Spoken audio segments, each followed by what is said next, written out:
Your hosts are here, Sammy and Michelle. By the end of this podcast, you'll know them well. Adulting, navigating the journey of life. Careers to relationships, pain and strife.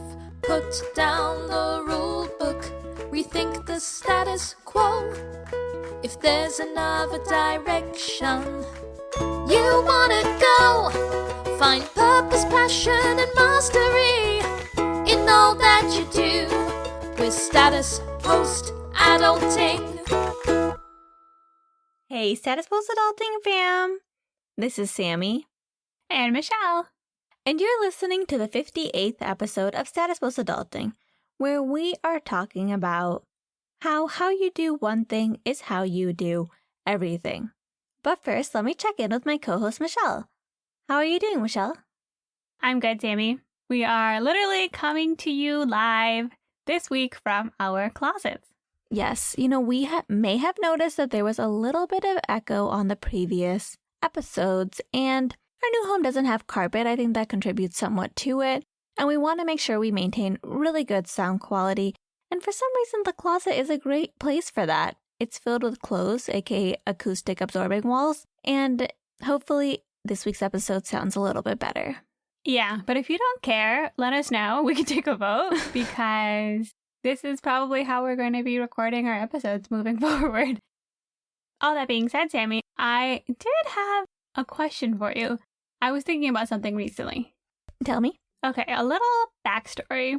I am sure you have not heard of the documentary that came out, the Tinder Swindler. No, I have no idea what you're talking about. I didn't think so. I haven't watched it. I think it's on Netflix, but like a lot of social media has been talking about it, a lot of podcasts, and a podcast I was listening to was talking about it last week. So it did get me thinking. So a little bit of background for you, and I guess anybody who didn't watch it, which good for you, way to do better things with your time. With the Tinder Swindler, basically it's this guy who met girls on Tinder and conned many, many women out of like thousands and thousands of dollars. Like he would just convince them to give him loans. I was wondering, between the two of us, who do you think would be more likely to like get conned and give a loan out to someone that we started dating? 100% me, and that's why you asked me. Why do you say that? Because I'm just like, I would do something like that. And do not prey on me. But yes, I think I would do something like that for sure. I've also thought more likely you. So did you just bring this conversation up to tell me that you think I'm a mark for these kind of scams? This is an intervention. Now that I know the Tinder Swindler is out there, I want you to be careful because somebody's out there conning people from their money. But honestly, like this guy, I think was like pretty extensive with his cons. He actually like pretended to be very rich and stuff. And I don't think that would have worked on either of us. No. But I do think like any old dude that you started dating, if they were like, hey, like I'm kind of down enough for some money, like I think you would give them money. Why did you say any old dude? Any person of average age. Yeah, well, you're right. I am more likely to do that than you. Sammy is much more likely to fall for scams than I am. But I did notice that Tinder Swindler is a very difficult phrase for you. Tinder Swindler. It's like all the worst letters for you possible. Tinder Swindler. I hear nothing wrong. This time it was fine. Michelle, she's not great with her R's. Add a W in there, things get crazy. And so, yeah, so she was part of sorority. She's part of her sorority in college. That is so rude. You're making fun of my accent. And that's very offensive to me. Yeah. How did you turn this on me, okay? If you're going to make fun of me about being a mark, then I'm going to make fun of you about having a problem enunciating R's. Well, first off, I didn't think that you would so readily agree to it, okay? I thought maybe you would, for like even a second, entertain the fact that it could be me, but... I literally fall for people on the street. Yeah. Especially like people who had their kids with them and they're like, will you buy me diapers? I'm like, next thing you know, I'm at CVS. I'm like, I don't have any cash, but like, what size are these people? Like, I'm like, how old? Like, when do people stop wearing diapers? Like, they look too old for that. Sammy like comes home and tells us these things, and we're like, oh my gosh. Like, on one hand, like she's like kind person. You are a kinder person, but you just like, no, like there's no hesitation for you. One time, Sammy and I were going to Tahoe with some of our friends, and we stopped at night at a Walmart, and our friends were grabbing something. We grabbed something, and we're like, perfect, we'll meet you out by the car. So we go to the car, and all of a sudden, this van filled with women pop up, and they start chatting with Sammy, and Sammy's like talking to them, and I see her moving closer and closer to the van, and I literally grab her arm, and I'm like, let's go. And I like drag her back into Walmart. And then she's accusing me.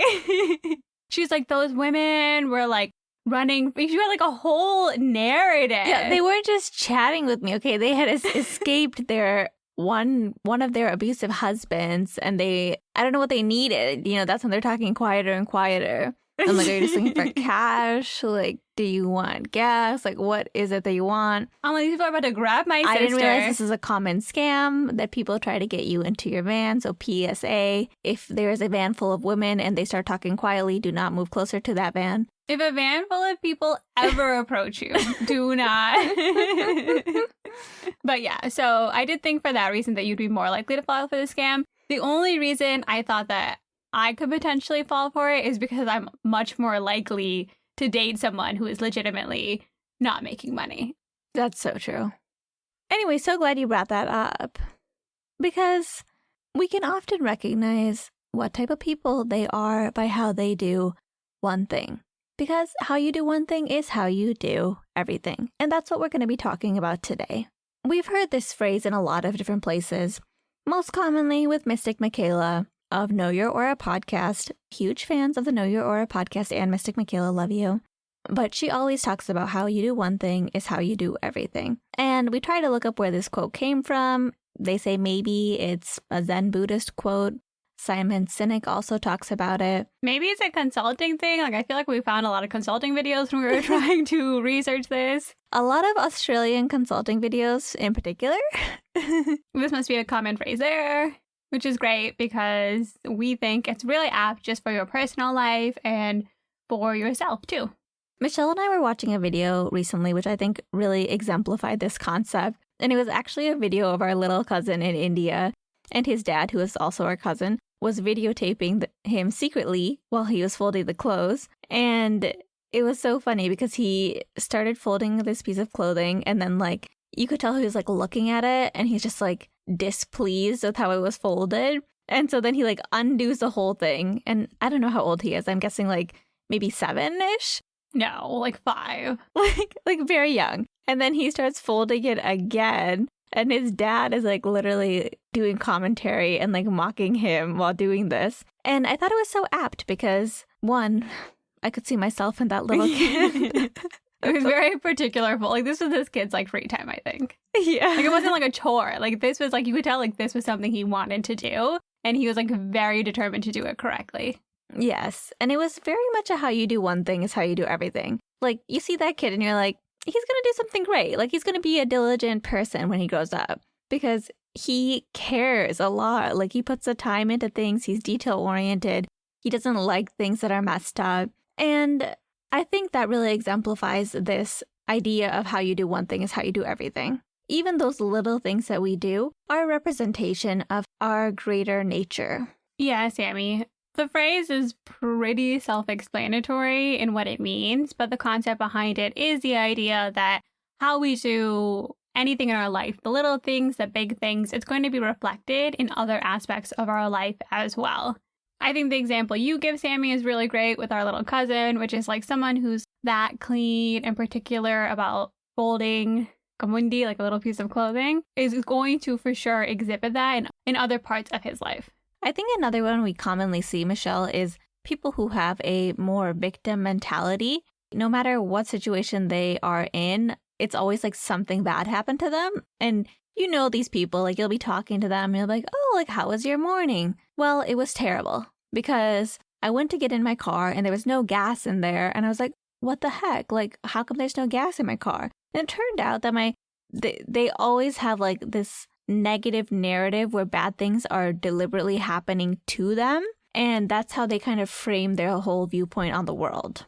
That's true, Sammy. I've definitely seen that before. And it's like people apply that to their work, to their relationships, to the food that they get delivered at a restaurant. It's like in every situation, you end up hearing the same narrative.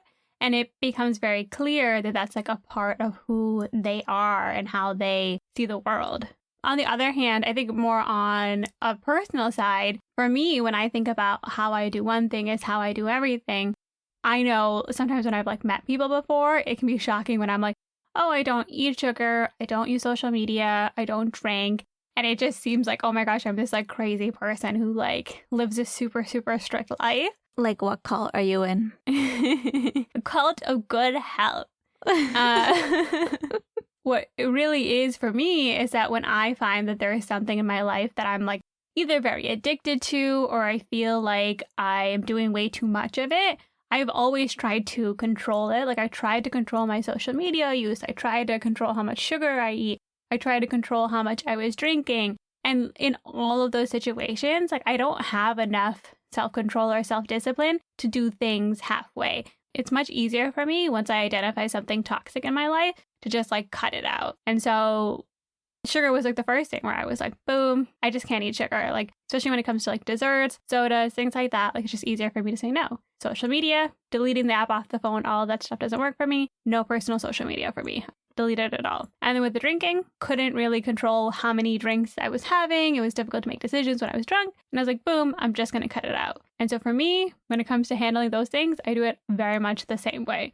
Anyone who knows me can identify that pattern in so many different parts of my life. It's so true, Michelle. I was just thinking about how we went to dinner with my coworkers and they brought out this like amazing dessert. And it's the first time I'm like hanging out with any of them outside of work. And me and Michelle like really want to like be polite and like be gracious that they invited us out. But we were both like, yeah, we like really can't eat dessert. Like not even just to look nice or not even to like not make people feel bad that they're eating dessert. But like we're really not going to take any of those desserts.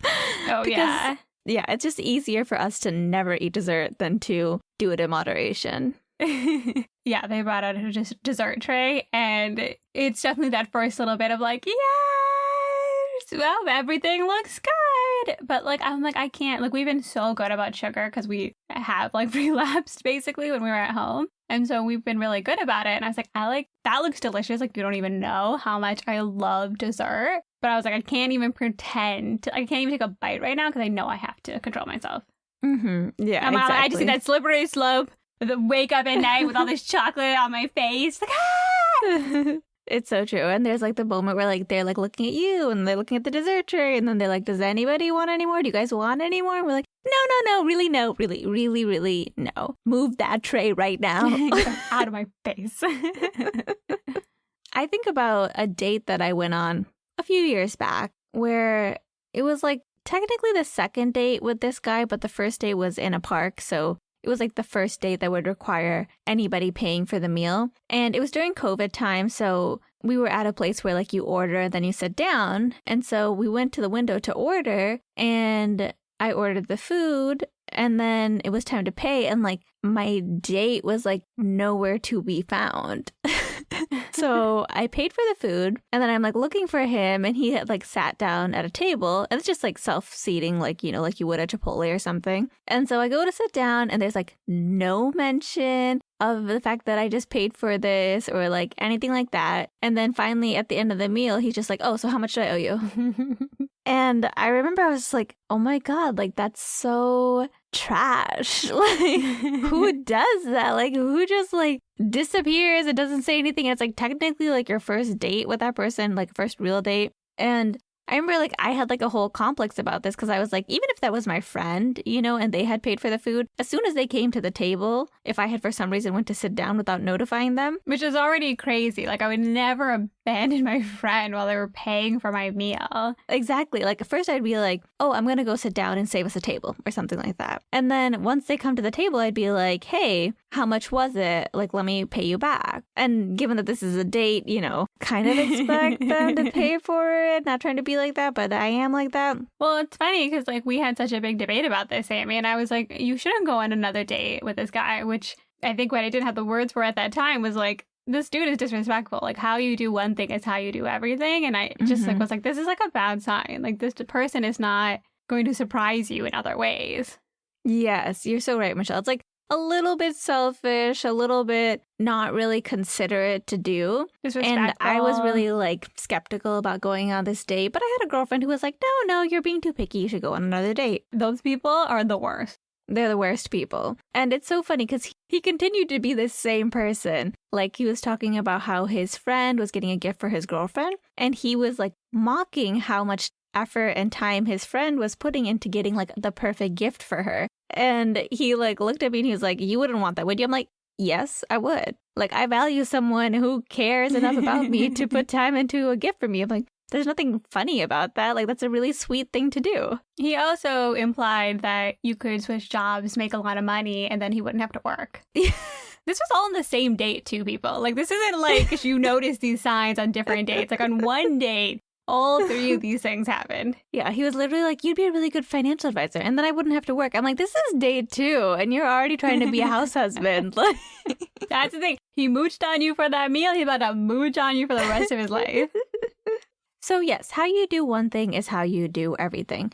And that's why I kind of like when people pay for the first date, because it kind of shows that they're being selfless. They're willing to do something without expecting something in return. They're grateful for you taking the time to come with them. It's not like I expect my partner to pay for all our future meals, but I do appreciate like that little gesture of gratitude when they pay for the first date. I agree with you, Sammy. It's the type of thing that I appreciate. And then what I've seen over time is I've noticed a pattern that the people who are just like very willing to like split the check also tend to be less considerate about a lot of things.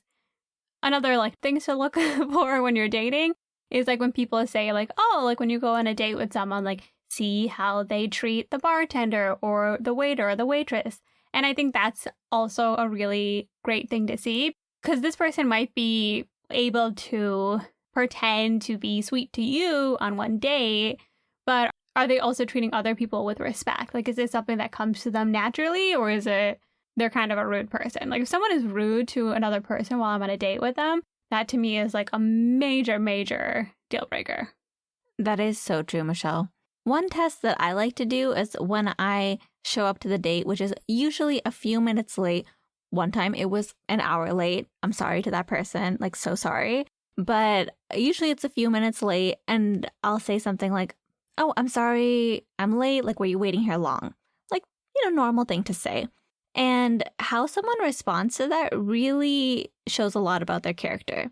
I think there's a lot of people, I would say most people, who don't want you to feel like you had put them out, don't want you to feel like bad or guilty right off the bat. They'll say something like, oh, I wasn't waiting here long at all, or oh no, like don't worry about it. I was really enjoying sitting here outside like with the birds or something really sweet like that. But then there are people who will be like, I got here about 7 minutes ago. And it's technically like a neutral thing to say, but it's actually a very interesting thing because they're like that type of person who kind of just like keep score. Yeah, they keep score and they tend to be a little bit less considerate, a little less willing to compromise in situations if they're like, I was waiting for 7 minutes or I've been here for 15 minutes. The best person is the one where you're texting them, you're like, I'm sorry, I'm going to be late. And they're like, don't worry about it. I already got us a table. And oh, here's the coffee options. Like, which one do you think you want? Then they already bought it and they already paid for it. And you come there and like the whole day is already set up before you even got there. I'm like, yes, win-win, like wins all around. Organized and considerate, great combination. I agree, Sammy. The first like random date I ever went on, I showed up early by accident because the guy lived like 5 minutes away and waited to show up. And I swear to God, after that, I was like, I'm never doing this again. So I'm also always late to my dates. And everyone's always really sweet about it, honestly. Like, I don't even think I've ever gotten, like, a neutral or a sassy comment. Like, most people have been really kind. But in the same regard, I will say that if I went on a date with someone and they were like, man, this girl's late to this date, I don't like somebody who's late to things, they shouldn't date me. Like, how I do one thing is how I do everything. I am late to everything. The only places I'm on time or early is the airport and to my work. Everything else, like, I am so sorry. It's a character flaw that I have no desire to fix. I am late to everything. And so, yeah, if somebody was like, yeah, like, I kind of had an issue though, you were late, I'd be like, so great to meet you. I don't think we're meant to be. Like, it's just cultural. Like, Indian people are not early to things. Yes, Michelle is not on time to things, which I'm fine with because I know that that's how she is. And it's Okay, not something hold on. deliberate. You just admitted that you were an hour late to a date before. You are also not on time to things. I'm not on time to things, but I'm not like as like always late as you. No, that's not true. You're literally always late. You're worse than me. 100%. I've been at home before where you're like, my date's like, I gotta go meet on this day. And I'm like, didn't you say your date's at 6:30? It is 6:30. And you're like, just starting to do your hair. Lies. Yeah, not lies.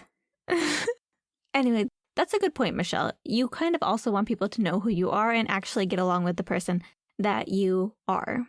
Another instance where I've noticed this is, for example, moving here to a little small town. I think a lot of people were confused and sometimes genuinely concerned about my well-being in regards to moving here. And I think they were like, what are you going to do there? Like, are you going to be bored? Like, all the questions that you would have. And of course, I don't know how I'm going to feel once I'm here. But at the same time, I was kind of like, I'm kind of always a cheerful person. Like, maybe in like extreme situations, I'm unhappy. But in 90% of situations, I'm pretty cheerful. And I'm like, I'm pretty sure I'm going to be happy there too. And I did find that to be true. I'm like, I'm here and I'm fairly happy. And I think that's another thing is like, you can always count on like who you are to be there, even in different situations.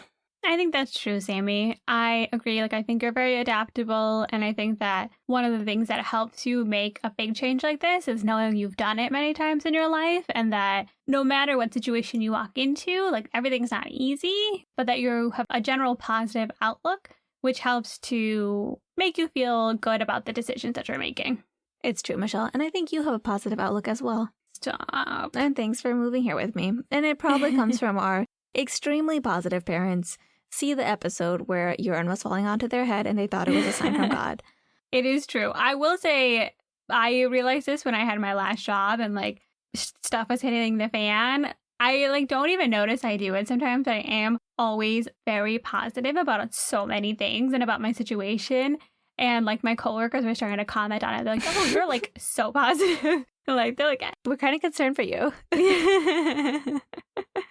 Yeah, I'm like, yeah, exactly. But actually, Sammy, something I was thinking about with that is like another good thing is that when you put yourself in new situations, you actually learn a lot about yourself. And so I would say a small thing to think about is that like if you are like, man, if how I do one thing is how I do everything, I don't really know how I do things. Put yourself in a new situation, like whether that's going somewhere by yourself or taking a drive around or whatever that means for you, you'll actually learn a lot about yourself and you can even start to apply that to other things. Like you're like, okay, I did this and I survived or I didn't. And I now know that if I'm in this type of situation, this is how I act and these are the things to think about. That's so true, Michelle. I think it's amazing how resilient we all are as humans. Exactly, Sammy. But do not be upset, people. If you're listening to this and you're like, how I do one thing is how I do everything, and maybe I'm just on a bad path here. No, that is not true. You can change. Everybody can change. And even the smallest changes can precipitate big changes in your life because you can change one thing and that will change everything. I agree, Sammy. I think one way to look at the how you do one thing is how you do everything is to think in terms of, oh, where are the patterns in my life? But the other thing to think about is that a lot of times it's like the little things that set off a chain reaction. And that's also part of the reason, like how you do one thing is how you do everything, is that everything is related to each other and we're all going through like these different cycles. I completely agree with you, Michelle. And I think whenever I think about little changes making a big difference, I always think about me changing my finances. Before I dealt with my finances, I was literally spending all my money mindlessly, and that mindless and unintentionality reflected how I did everything. Like I would get home and be like, I'm hungry, I need food. Call Uber Eats, and then Uber Eats is super expensive and really unhealthy. And then also probably because I'm eating Uber Eats, I'm feeling like super tired after eating. And so I'm taking a nap when I should be doing work. And if people ask me to hang out, no matter who they were and how much I liked them, I'm going to go hang out with people. And I might be drinking there, and then I'm going to feel tired and dehydrated. And I was getting sick like 4 times a year just because of not keeping up on my needs. And then the one thing I decided to change was my finances thanks to inspirational friends like Marina, you know who you are, love you. And I started tracking my spending. One of the first things to change was how I ate, because I'm like, I don't know why I'm spending so much money on Uber Eats and then also on groceries. It's like, pick a side, you know? And so once I stopped Uber Eatsing, I was making my own food. And one thing about making your own food is like, I'm not going to make crappy food for myself. So since I was making my own food, I was making more healthier food. Making more healthier food made me feel better. Being conscious about my spending also helped me be more aware of like how frequently I was going out and drinking or going out and going to dinner. So I cut back on all of those things, which gave me more time to do my own projects. So then I could pursue things that I actually really enjoyed. I do think like this is part of the reason we even have this podcast is because I had the space to think about those kind of things. So like that little change of changing my finances ended up changing a ton of things downstream. And ultimately, I feel like completely just changed the way I approach my life now with more intentionality versus before just like being just completely mindless and just being like a feather in the wind to like whatever's going on.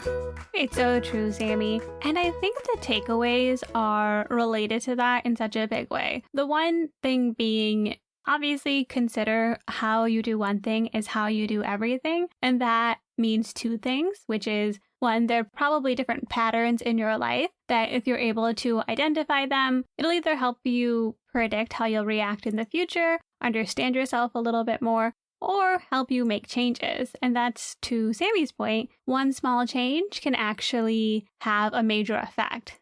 We heard a really great quote while we were researching this, which was, if how you do one thing is how you do everything, then by changing one thing, you can change everything. And I think that is so true. And we don't even understand how making one habit change can actually have such a big influence on our life. Exactly, Michelle. And an episode related to this that I think would be good for our content corner this week is Mystic Michaela's episode titled Change Your Patterns, which is episode 75 of the Know Your Aura podcast.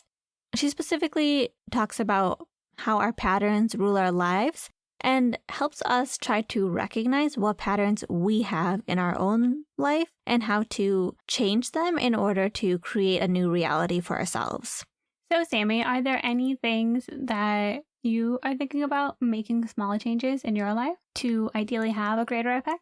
Great question, Michelle.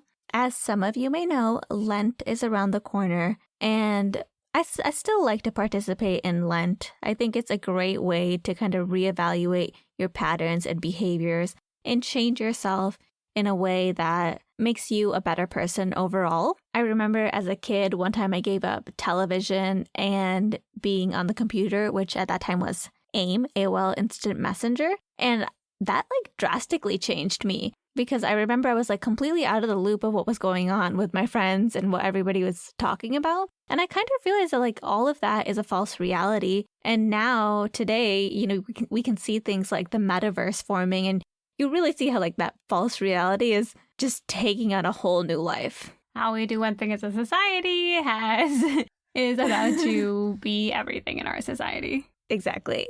But this year I was thinking what I want to stop doing is stop talking negatively or participating in any type of like ill speech. So that would be talking bad about other people or saying things that might be cruel or harsh. Office, workplace gossip. Yeah, exactly. Like I think it's really common for people to bond over difficult things that are going on or, you know, people that are being frustrating. And I noticed that in myself in the past. That's a common thing you talk about with your coworkers. That's a common thing you talk about with your friends. And my goal is to try to not do that.